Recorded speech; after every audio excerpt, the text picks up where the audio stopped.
مسلمان ہی نہیں ہوتا. صلاح الدین ایوبی اپنے خیمے میں بیٹھے ہیں تو ایک بی بی آ گئی, اس قبیلے کا کوئی شخص مسلمان نہیں ہوتا. بی بی آئی, آگے کہنے لگی میرے 4 بیٹے جنگ میں کھو گئے, چھوٹے چھوٹے بچے جنگ میں کھو گئے, مل نہیں رہے, فوجیوں کو حکم دے مجھے میرے بچے تلاش کر کے دیں.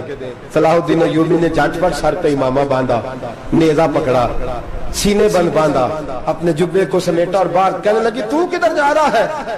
کہنے لگا میں خود تیرے بچے تلاش کر کے دوں گا. صلاح الدین چند سپاہی ساتھ میں گلی گلی نکلے, گلی گلی فجر کے نکلے, اثر ہو گئی, تھک گئے, 2 نمازیں صحرا میں پڑھی, جنگل کے اندر پہنچے تو ایک کونے میں 4 بچے ایک جگہ ڈرے اور سہمے ہوئے بیٹھے ملے. صلاح الدین ایوبی اٹھا کے لائے, ماں کو کہنے لگے تیرے بچے ہیں.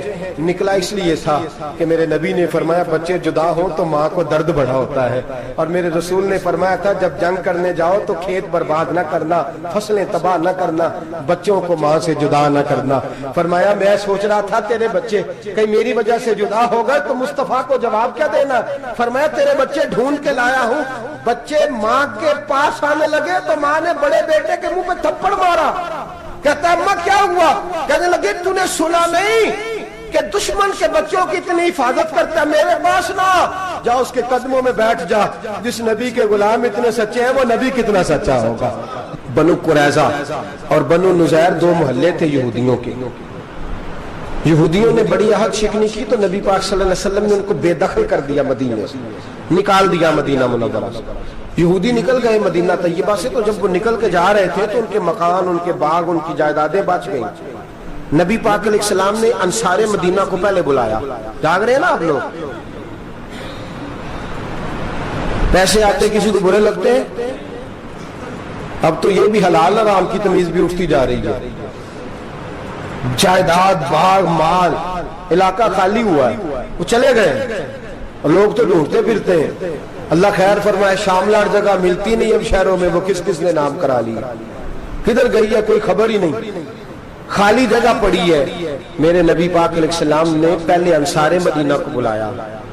حضور نے فرمایا انصاریوں بہت بڑی جائیدادیں یہودیوں کی, بنو نذیر اور بنو قریظہ محلے خالی ہو گئے, میرا دل کرتا ہے وہ تمہیں دے دوں, اس لیے کہ تم نے اپنے مہاجر بھائیوں کے ساتھ بڑا تعاون کیا, جائیدادیں تم نے دے دی ہیں, مکانات دے دیے ہیں, بڑا کچھ تم نے دیا ہے, میرا دل کرتا ہے وہ تمہارے نام کر دوں.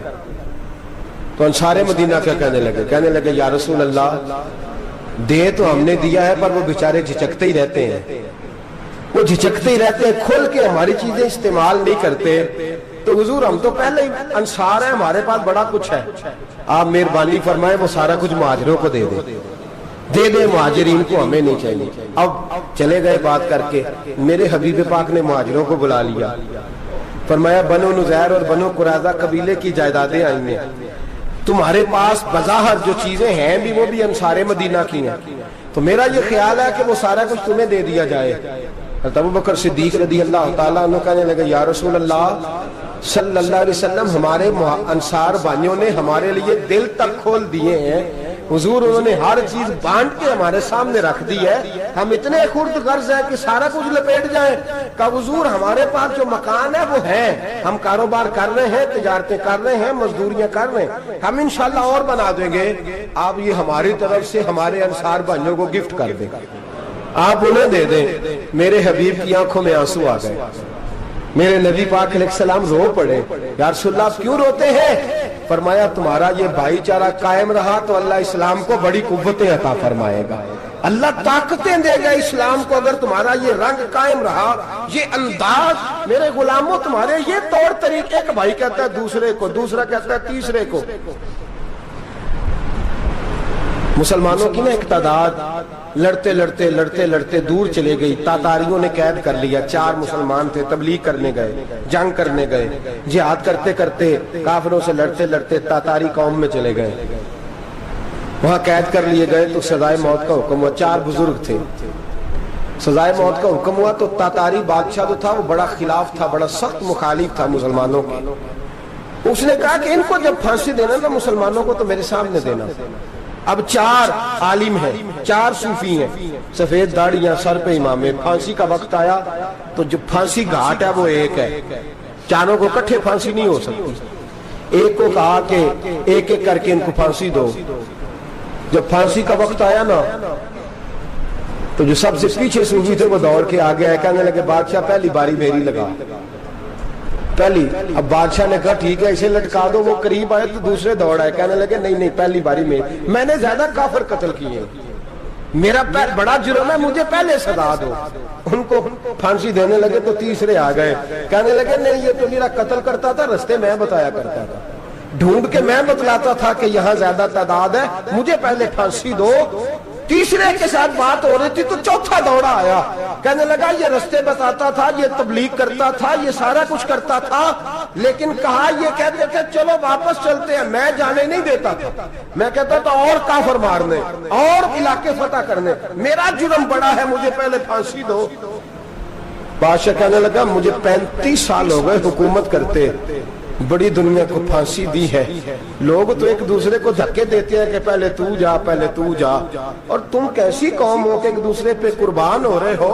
کہنے لگا تم ایک باپ کی اولاد ہو, جاگ رہے آپ لوگ. تاتاری بادشاہ کافر بادشاہ اسلام کی مخالفت کر دیں, ایک باپ کی اولاد ہو کا نہیں, ایک قبیلے کے رہنے والے ہو کا نہیں, ایک ملک کے رہنے والے ہو نہیں. اس نے کہا رشتہ کیا ہے, تمہارا رشتہ کیا ہے؟ تو بول کے کہنے لگے خدا ایک ہے نبی ایک ہے, خدا ایک ہے اور نبی منفرد ایک ہے, اس قوم کی نقصان بھی ایک ہی سب کا نبی, اللہ بھی قرآن بھی ایک. کیا ہی اچھا تھا ہوتے اگر مسلمان بھی ایک, یوں تو سید بھی ہو مرزا بھی ہو افغان بھی ہو, تم سبھی کچھ ہو بتاؤ کہ مسلمان بھی ہو. فرمایا ہمارا اللہ ایک ہے نبی ایک ہے, تو کہا پھر ایک دوسرے پہ جان کیوں دیتے ہو؟ فرمایا ہمارے نبی نے ہمیں بھائی بھائی بنا دیا ہے, بھائی کا دل نہیں کرتا اس کی آنکھوں کے سامنے بھائی چلا جائے, ہمارا دل نہیں کرتا پہلے مجھے دے پہلے مجھے دے. بادشاہ کہنے لگا تمہارا جذبہ مجھے متاثر کر گیا, جاؤ میں تم چاروں کو آزاد کرتا ہوں, تمہیں آزاد کرتا ہوں. میرے دوستو یہ رنگ تھا, دیکھیں نا, یہ اس دھرتی نے نظام دیکھا ہے نا, اس فلک نے پہلی بار دیکھا, اس زمین نے پہلی بار. اور میرے حضرت صاحب فرمایا کرتے تھے زمین تڑپ کے روئی, اس نے پہلی دفعہ دیکھا. احد کا میدان ہے, 3 صحابہ تپتی ہوئی زمین پہ زخموں سے چور چور پڑے ہیں. حضرت انس بن نضر رضی اللہ تعالیٰ عنہ پانی کا پیالہ لے کے پہنچے, ایک زخمی سے کہا تجھے پانی پلانا ہے, تو کہنے لگا میرے زخم تھوڑے ہیں, وہ جو ساتھ پڑا ہے اس کے زخم گہرے ہیں, پہلے اسے پانی پلا دے, جا اسے دے دے. اس کے پاس پہنچے تو وہ کہنے لگا وہ مجھ سے پہلے گرا تھا, اس کا زخم زیادہ گہرا ہے, اسے پانی پلا. تیسرے کے پاس گئے تو کہنے لگا چوتھا تڑپ زیادہ رہا ہے, اس کی عمر زیادہ ہے, میں تو جوان ہوں برداشت کر لوں, بڑھاپے کی وجہ سے نڈھال ہو گیا, پہلے اسے پانی پلا. چوتھا کہنے لگا 5ویں کے پاس جا, 5واں کہنے لگا 6ٹھے کے پاس جا. حضرت انس بن نضر کہتے میں رو پڑا, میں نے کہا محمد کے غلاموں, رسول نے تمہیں کیسا جذبہ دے دیا ہے, زبانیں پیاس سے باہر ہے لیکن تمہاری اخوت مرتے دم تک قائم ہے. کہتے میں 7ویں کے پاس گیا تو کہنے لگا اگر 6 قربانی دے سکتے ہیں تو مجھے خود غرض نہ سمجھ, میں نے نہیں پانی پینا, جا پہلے کے پاس لے جا. کہتے میں پہلے کے پاس آیا تو روح پرواز کر گئی, دوسرے کے پاس آیا تو روح پرواز کر گئی, میں 7ویں تک آیا تو انتقال کر گئے. کہتے ہیں پانی کا پیالہ میں نے اٹھایا اور میں نے زمین پہ رکھا تو میں نے کہا پانی گوا رہنا, محمد کے غلام مر تو جاتے ہیں پر ایک دوسرے کا خیال بڑا رکھا کرتے ہیں, گوا رہنا یہ مر جایا کرتے لیکن ایک دوسرے کا درد. میرے دوستو لٹا ہوا برما, روتے ہوئے مسلمان, سسکیاں اور آہیں لیتی ہوئی مائیں پوچھتی ہیں اے خاصا اے خاصان رسول, وقت دعا ہے, امت پہ تیری آ کے عجب وقت پڑا ہے. وہ دین جو بڑی شان سے نکلا تھا وطن سے, پردیس میں وہ دین آج غریب الغربا ہے.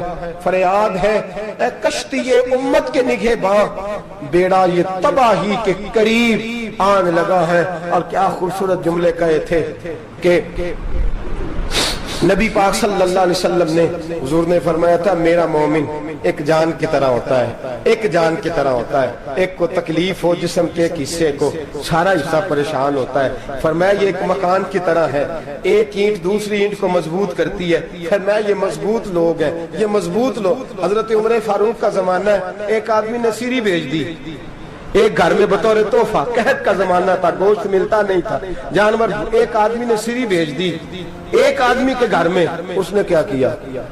اس نے اپنی بیوی سے کہا ہماری تو خیر ہے، ساتھ والا پڑوسی زیادہ غریب ہے، ادھر نہ بھیج دے، یہاں گندم امیر شہر کی ہوتی رہی خراب، اور بچی کسی فقیر کی فاقوں سے مر گئی، کہا ساتھ والے پڑوسی کے گھر سے میں کئی دنوں سے بھوک کی آوازیں، وہاں بھیج دے۔ اس کے گھر گئی تو اس کی بیوی شوہر کو مشورہ دیتی ہے، کہتی ہے میرے بچے تو دلیر ہے، ساتھ والے کے چھوٹے ہیں، وہ گزارا نہیں، ادھر نہ بھیج دیں۔ ادھر گئی، ایک روایت ہے 7 گھر، ایک روایت ہے 21 گھر، 21 گھروں میں گھومتی ہوئی وہ شریف پھر پہلے کے گھر میں آ گئی، اور پہلا صحابی کہنے لگا صرف تو نے ہی محمد کا کلمہ نہیں پڑھا، باقی 20 نے بھی پڑھا ہوا ہے، صرف تو نے ہی رسول اللہ سے یہ درس نہیں لیا، باقیوں نے بھی لیا ہے، اور صرف تیرے اندر ہی جذبہ اظہار نہیں، تو ہی صرف مسلمانوں سے پیار نہیں کرتی، سارے ہی پیار کرتے ہیں۔ وہ شریف پھر آ گئی ہے، اب کیا کرنا ہے؟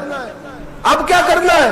تو امام نبوی نے لکھا ہے، وہ کہنے لگی کرنا کیا ہے؟ پکاؤں گی میں اور کھائیں گے 21 گھر، پھر بھی اکیلے نہیں کھائیں گے، پکاؤں گی میں اور کھائیں گے 21 گھروں کے مطابق شوربہ پکا، اور پھر برتن میں ڈال کے وہ بی بی ایک کے گھر کا دروازہ کھٹکھٹاتی ہے، کہتی ہے مصطفیٰ کے غلاموں نکلو باہر اور کھاؤ، اس لیے کہ جس نبی نے مجھے پیار کا حکم دیا اسی نے تمہیں بھی پیار کرنا سکھایا ہے، یہ رنگ چشم فلک نے سکھایا ہے۔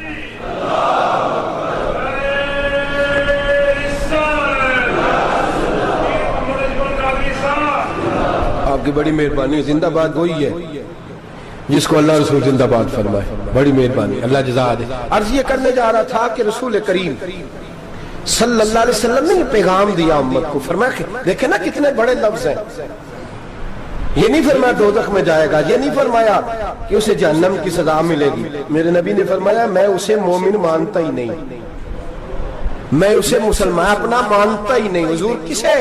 فرمایا جو پیٹ بھر کے کھاتا ہے اور اس کا ہمسایہ بھوکا سو جاتا ہے، میں مومن ہی نہیں مانتا۔ سزا تو تب ملے گی نا کہ جب میں کسی سزا کا اعلان کروں، میں مانتا ہی نہیں، وہ میرا ہے ہی نہیں، خود پیٹ بھر کے کھا رہا ہے، ہمسایہ اس کا بھوکا، میں نہیں مانتا۔ انما المؤمنون اخوہ، مومن بھائی بھائی، میں مانتا ہی نہیں اسے۔ اور میرے حبیب پاک اتنے بڑے لفظ حدیث میں اور کہیں نہیں ملیں گے، آپ کو اتنے بڑے جملے کہیں نہیں ملیں گے۔ میرے نبی پاک نے فرمایا اللہ کہے گا قیامت کے دن، کون؟ اتنے بڑے لفظ حدیثوں میں ملتے نہیں جتنے یہ ہیں۔ حضور نے فرمایا رب فرمائے گا بندے سے کہ میں تیرے پڑوس میں بھوکا تھا، تو نے مجھے روٹی کیوں نہیں کھلائی؟ کون کہہ رہا ہے؟ اللہ کہہ، میں بھوکا تھا تو نے روٹی نہیں دی، میں ننگا تھا تو نے کپڑا نہیں دیا، میں پیاسا تھا تو نے پانی نہیں پلایا، میں بیمار تھا تو تیمارداری۔ یا اللہ نہ تو کھاتا ہے، نہ پیتا ہے، نہ کپڑا پہنتا ہے، نہ تو بیمار ہوتا ہے، لا تاخذہ سنۃ ولا نوم، تجھے بیماری آتی نہیں، اونگ نیند نہیں آتی، میرے مالک تو میرے پڑوس میں تھا۔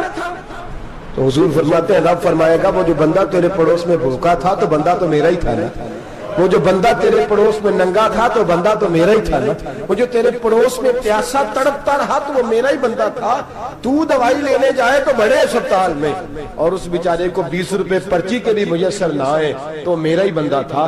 میرے دوست خیال کر اور یاد رکھ، یہ جو ہمسائے ممالک میں ظلم ہوتے ہیں، زیادتیاں ہوتی ہیں، ہمارے گھر کا پنکھا اچھا چلتا ہے، ہم جلوس اس وقت نکالتے ہیں جب ہماری لائٹ بند ہوتی ہے، ہم جلوس اس وقت نکالتے ہیں جب ہمارا ایسا جو ہمیں تنگ کرتا ہے، ہم اس وقت درد محسوس کرتے ہیں جب ہمارے گھر تک آگ آ جاتی ہے۔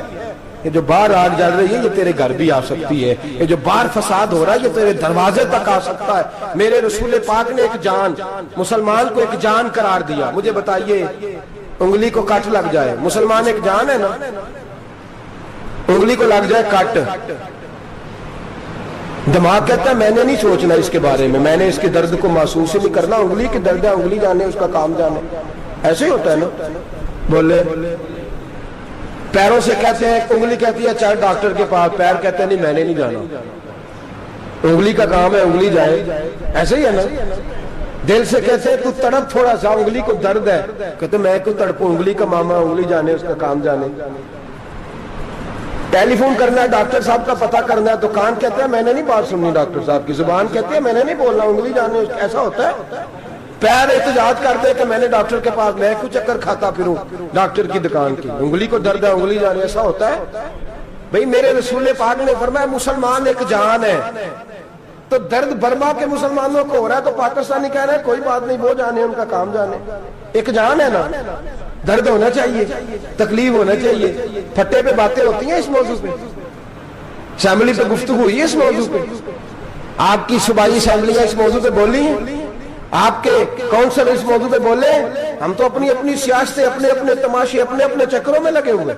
وہ دریا کے اندر سسکتے مسلمان، بنگالی کہتے ہیں ہمارے نہیں، برمی کہتے ہیں ہمارے نہیں، پاکستانی کہتے ہیں ہمارے نہیں، ترکی کہتے ہیں وہ کس کے ہیں؟ وہ کس کے ہیں؟ وہ اللہ کے بندے ہیں، محمد عربی کے غلام ہیں صلی اللہ علیہ وسلم۔ لیکن میرے دوستو کیا ہمیں کیا غرض ہے، وہ جانے ان کا کام جانے۔ یہ جب تیرے پیروں تک آگ آئے گی پھر تجھے پتا چلے گا یہ بڑی سخت آگ ہے۔ آج جس کافر نے برما پر عرصہ دراز تنگ کیا ہے، مسلمان تھوڑے تھوڑے مفاد لینے کی خاطر نا، بنو عباس اور بنو امیہ کی جنگ چل رہی تھی، بنو عباس جو تھے وہ غالب آ گئے، بنو امیہ جو تھے ان کی حکومت ختم ہو گئی، تو عیسائیوں نے بنو امیہ سے کہا کہ ہم تمہارے ساتھ تعاون کرتے ہیں، ہم تمہارے ساتھ تعاون کرتے ہیں اور بنو عباس پہ غلبہ پا کے تمہیں حکومت دلاتے ہیں۔ بنو امیہ بڑی جدوجہد کر رہے تھے بادشاہی کے لیے، لیکن انہوں نے کہا کہ ہم لڑ رہے ہیں، کوشش کر رہے ہیں، لیکن ہمیں کسی کافر کی مدد کی ضرورت نہیں، ہم جتنا مرضی لڑیں لیکن کافروں کے ہاتھ بنو عباس کو مروانے کو ہم تیار نہیں ہیں، ہمیں خبردار، تمہارا آپس کا معاملہ ہے، ہم خود نمٹ لیں گے، تمہیں اجازت نہیں دیتے تم اندر کودو اور کود کر کے تم فسادات پیدا کرو اور مسلمانوں کے اندر تقسیم کرو۔ میرے دوستو مسلمان کو سوچنا چاہیے، سوچ بڑی رکھنی چاہیے، گھر کی جنگ سے نکل اب بہو ساز کے جھگڑے سے باہر آ جا، اب محلے کی سیاست چھوڑ کے باہر کا سوچ، اب اسلام کو تیری حاجت ہے۔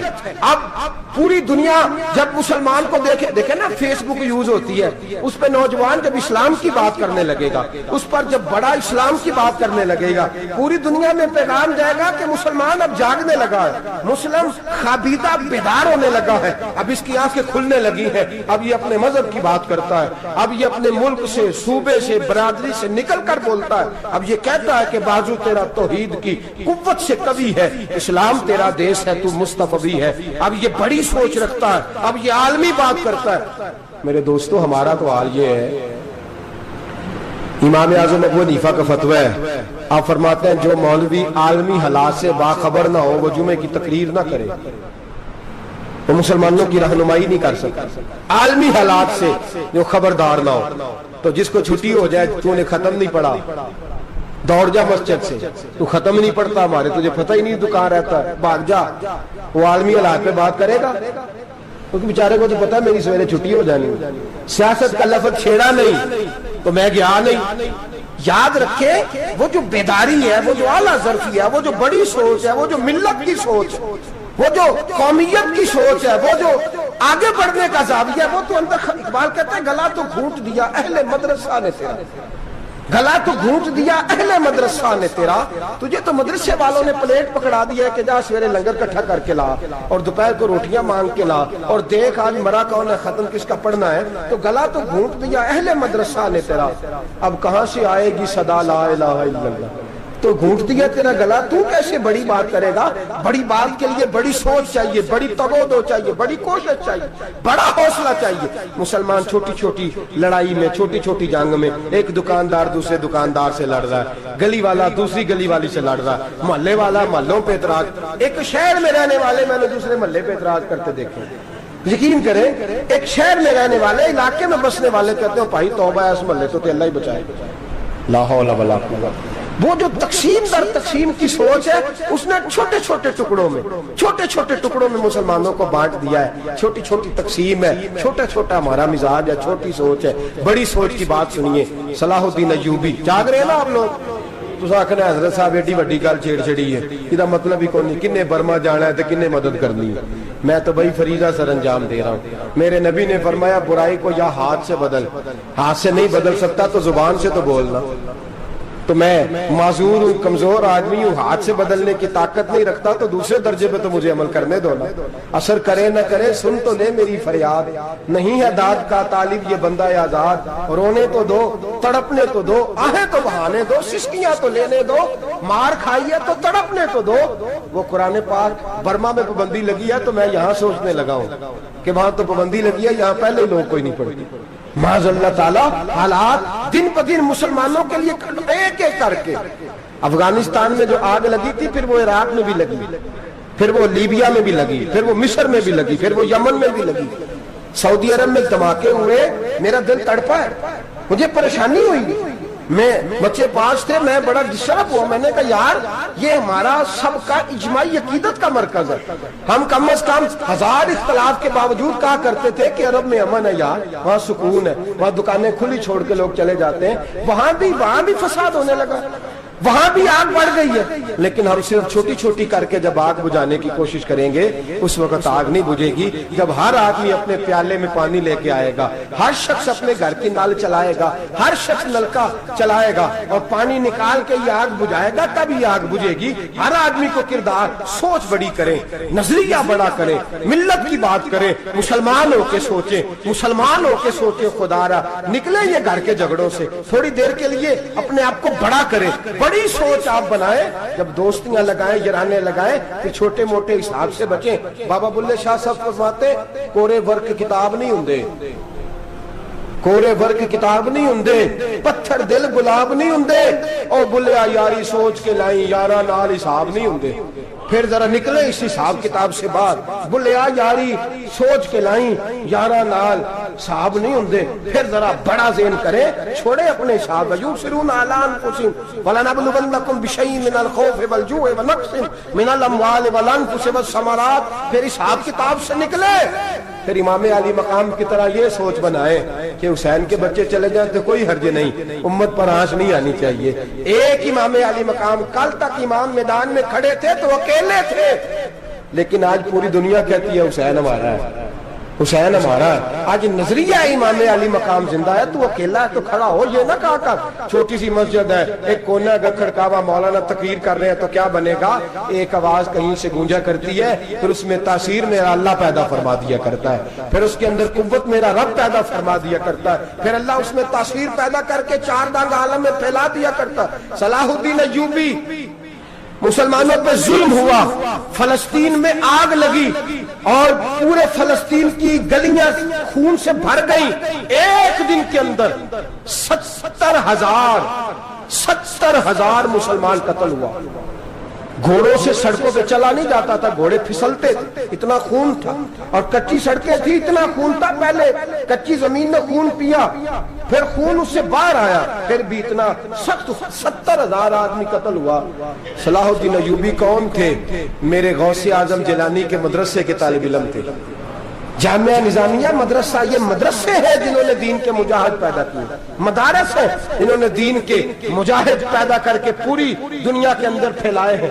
مدارس کے اندر دہشت گردی آئی, میں اختلاف نہیں کرتا, لیکن ابھی بھی مدرسے ہیں جن مدرسوں سے رسول اللہ کے دین کا سچا درس دیا جاتا ہے, امن پیار اور محبت کی فضا کو عام کیا جاتا ہے وہ مدارس, اور انشاءاللہ قیامت کی صبح تک وہ مدرسے قائم رہیں گے.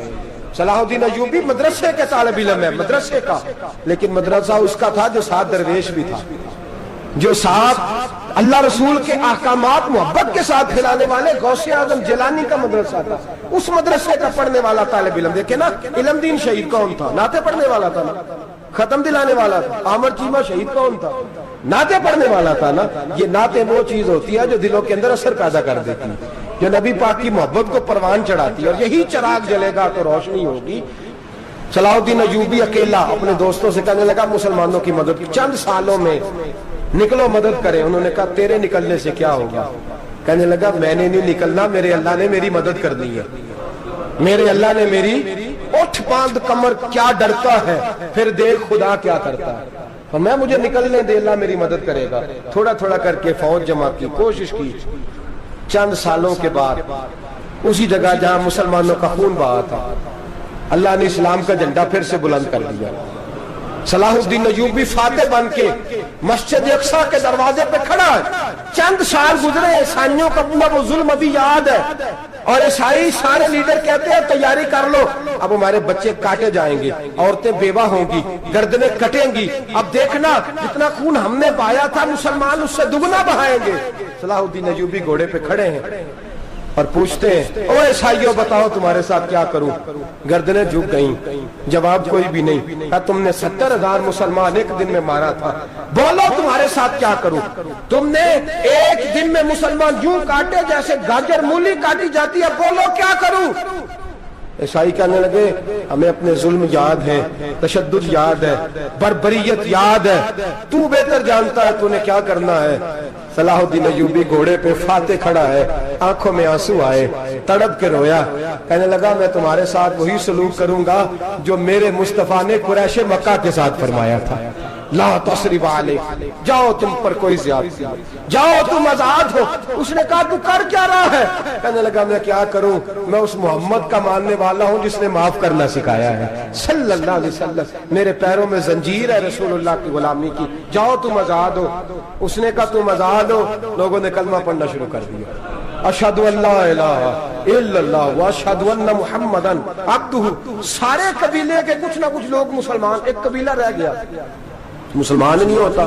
صلاح الدین ایوبی اپنے خیمے میں بیٹھے ہیں تو ایک بی بی آ گئی، اس قبیلے کا کوئی شخص مسلمان نہیں ہوتا. بی بی آئی، آگے کہنے لگی میرے 4 بیٹے جنگ میں کھو گئے، چھوٹے چھوٹے بچے جنگ میں کھو گئے، مل نہیں رہے. فوجیوں کو حکم دے مجھے میرے بچے تلاش کر کے دیں.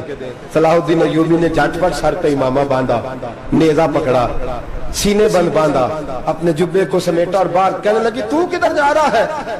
کہنے لگا میں خود تیرے بچے تلاش کر کے دوں گا. صلاح الدین چند سپاہی ساتھ ہے، گلی گلی نکلے، گلی گلی فجر کے نکلے، اثر ہو گئی، تھک گئے. 2 نمازیں صحرا میں پڑھی. جنگل کے اندر پہنچے تو ایک کونے میں 4 بچے ایک جگہ ڈرے اور سہمے ہوئے بیٹھے ملے. صلاح الدین ایوبی اٹھا کے لائے، ماں کو کہنے لگے تیرے بچے ہیں. نکلا اس لیے تھا کہ میرے نبی نے فرمایا بچے جدا ہوں تو ماں کو درد بڑا ہوتا ہے، اور میرے رسول نے فرمایا تھا جب جنگ کرنے جاؤ تو کھیت برباد نہ کرنا، فصلیں تباہ نہ کرنا، بچوں کو ماں سے جدا نہ کرنا. پہلا رب نو یار دا شوق ہویا،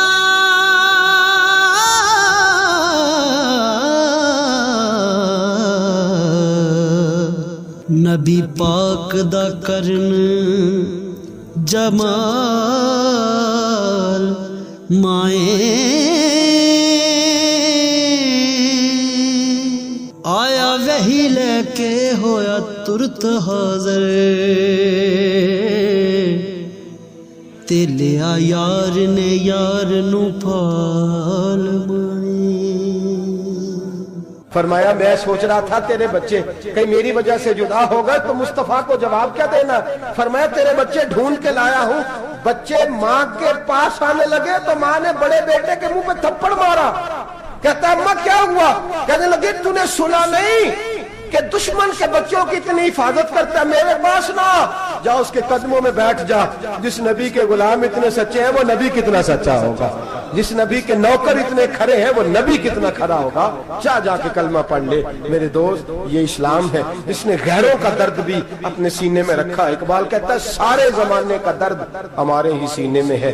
برما کا مسلمان ہو یا عراق، لیبیا، افغانستان، کشمیر کا مسلمان ہو، میرے دوست وہ غیر نہیں ہے، وہ تیرا اپنا ہے. اس کا رنگ نہ دیکھ، اس کی بولی نہ دیکھ، اس کا قبیلہ اور علاقہ نہ دیکھ. دیکھ کہ وہ تیرے رسول کا کلمہ پڑھتا ہے، وہ دیکھ کہ وہ کعبے کی طرف منہ کر کے نماز پڑھتا ہے. دیکھ کہ تیرا اور اس کا نصاب زندگی قرآن ایک ہے.